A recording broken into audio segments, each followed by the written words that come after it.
To be a leader requires one thing and one thing only: followers. That's it. It has nothing to do with rank or title. It has to do with whether others are going to choose, that volunteer, raise their hands and volunteer to go in the direction that you set. We can force people to do things, we can whip them into shape or offer them all kinds of carrots and sticks to get them to do things, but at the end of the day, a true leader is the one where others raise their hand and say, I will follow you. The question is, why should anyone follow you? Now, the human animal is like a company.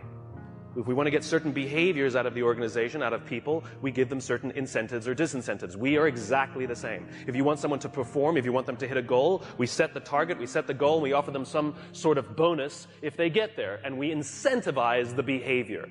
If we threaten someone with a punishment, we disincentivize the behavior. Wait till your father comes home. You know, anyone who's a parent with gold stars or bonuses or all kinds of things, we're used to this. This is normal.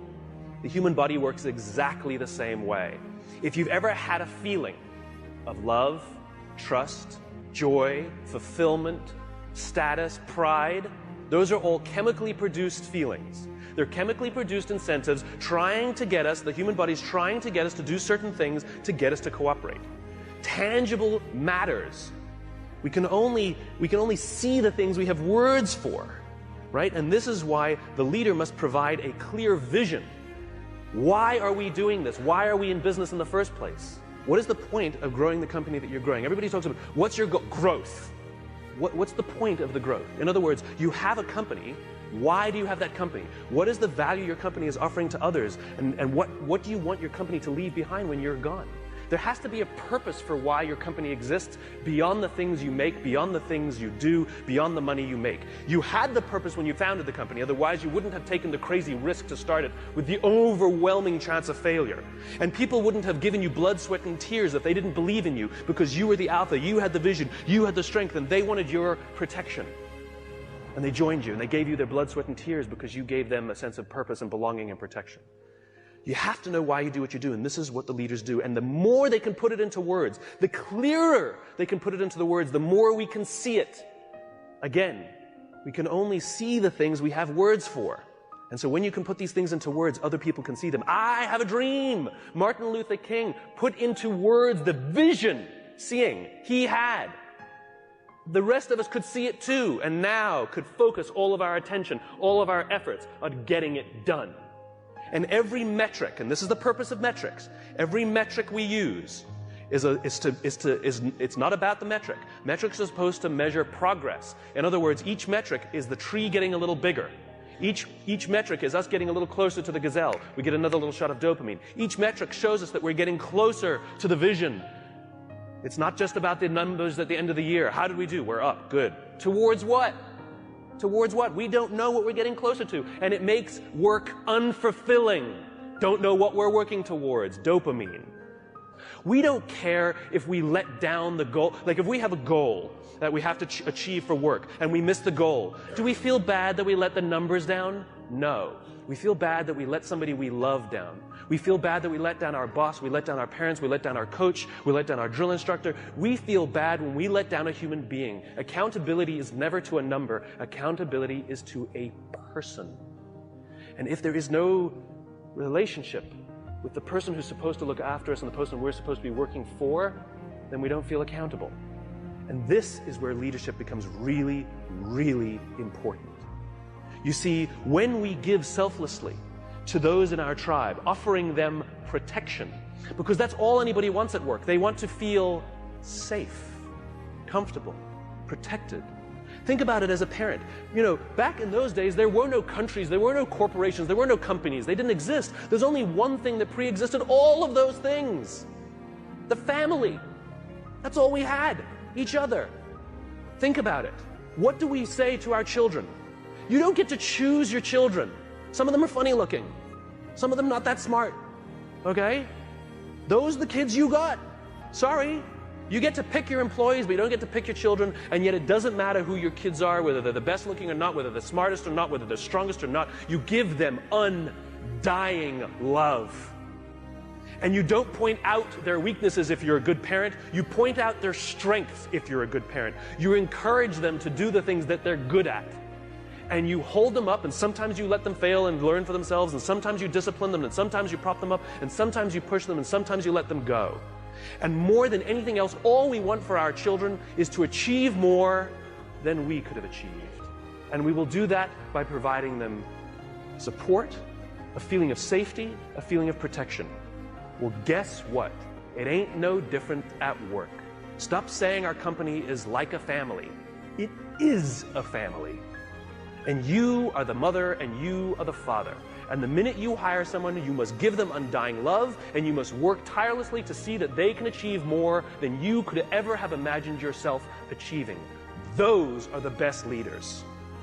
That's what it means to be a servant leader. Any company, any CEO that says to me proudly, we put our customers first, I always say, then that means you put your employees at least second. We put people first. Human beings come first, not numbers. We sacrifice people to save the numbers, but we don't sacrifice the numbers to save the people. A little bit backwards. And yet when we are willing to sacrifice the numbers to save people, you watch what happens to the people. There's a guy by the name of Bob Chapman in St. Louis, Missouri, who runs a company called Barry Waymiller. It's a $1.6 billion private company with 20% year-over-year growth for the past 20 years. Warren Buffett has 6%. What is Bob's secret? He is obsessed about people. He doesn't even talk about what his company does. It happens to be heavy manufacturing, large capital expenditure machinery. When Kimberly-Clark wants to buy a machine to make toilet paper, they make the machine. Huge, huge blue-collar, sort of good old-fashioned American manufacturing. When the financial crisis hit, Bob's company lost 30% of their revenues off the top. Boom, gone. They could not afford their labor pool at all. And so they sat down and they said, oh my God, do we have to have layoffs?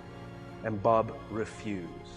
And so they implemented a furlough program where every employee from CEO to secretary had to take 4 weeks of unpaid time off.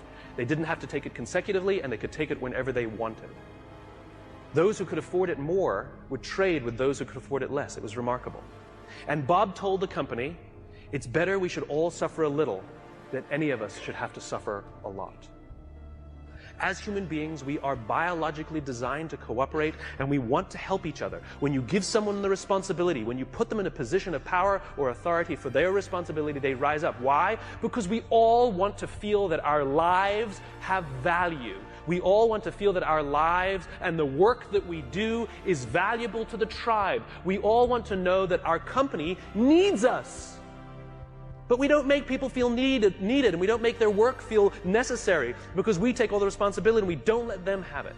And when people feel fulfilled, when we make them feel necessary and they feel proud because something got done, because they were a part of it, they will give more and more and more and more. People in the Marine Corps are willing to give their lives for people they barely know because they've learned to trust each other. When you show up at Paris Island or in San Diego for the first day of boot camp and you're standing there in the yellow footprints, the drill instructor will yell in your face this far away from you, and the first words they hear, the words I, me, my, are no longer in your vocabulary. They will be replaced with we, together, and us. They are taught that success does not come by yourself. It only comes in a group. There's an old African proverb, to go fast, go alone. To go far, go together. We're all talking about how quickly we're growing our companies, but how long will your company last? 80% of the Dow Index are 35 years or younger. Sure, we build fast-growing companies, but they don't last.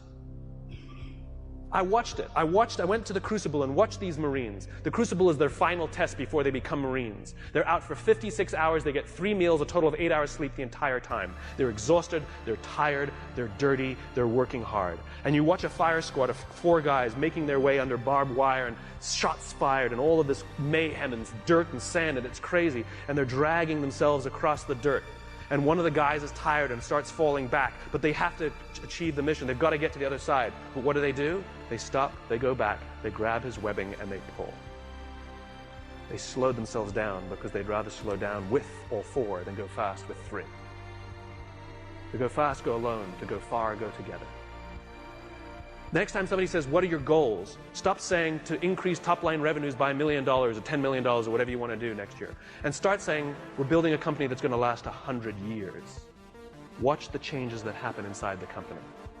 Devote yourself not to firing people, but to give them an opportunity to contribute. And if they fail, help them up. And if they fail, help them up. And if they fail, help them up. And if you really think they're incompetent and you really don't believe they fit your culture, why did you hire them? Because of their resumes or because they belong? We should treat hiring like adopting a child. We don't adopt children by saying, well, I'd like a blonde-haired, blue-eyed kid, yay high, and I want to make sure that they've done well in preschool before I take them. Well, that's how we hire people. I'm looking for somebody with experience in our industry, with at least 5 years, with this kind of, oh, you meet it, we'll take you. No, that's not what we do. When we adopt a child, we're going to give them the keys to our house and let them run around by themselves, maybe even give them responsibility over our other children. It's a slow decision. We want to get to know the kid. We want to spend a little time with the kid. See if they would fit in our family, if our other kids would get along with them. Hiring is exactly the same. You cannot judge the quality of a company by the good times. We cannot judge the quality of a crew when the seas are calm. We judge the quality of a crew when the seas are rough. And numbers will never come to your aid, ever. People will.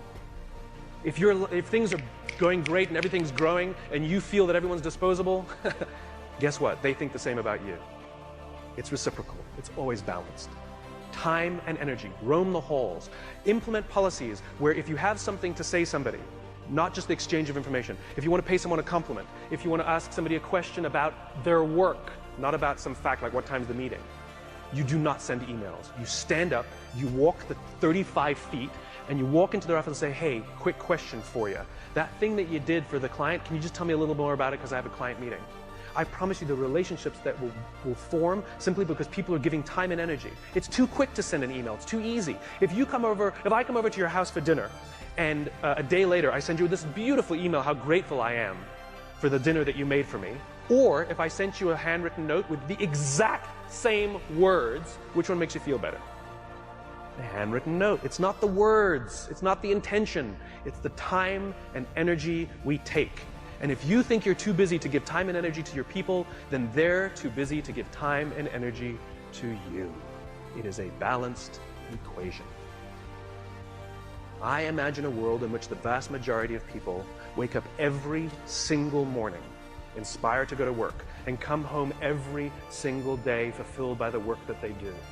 I believe that loving our jobs is a right, not a privilege. Why should it be just the lucky few who get to love going to work? It is an entitlement that we all have.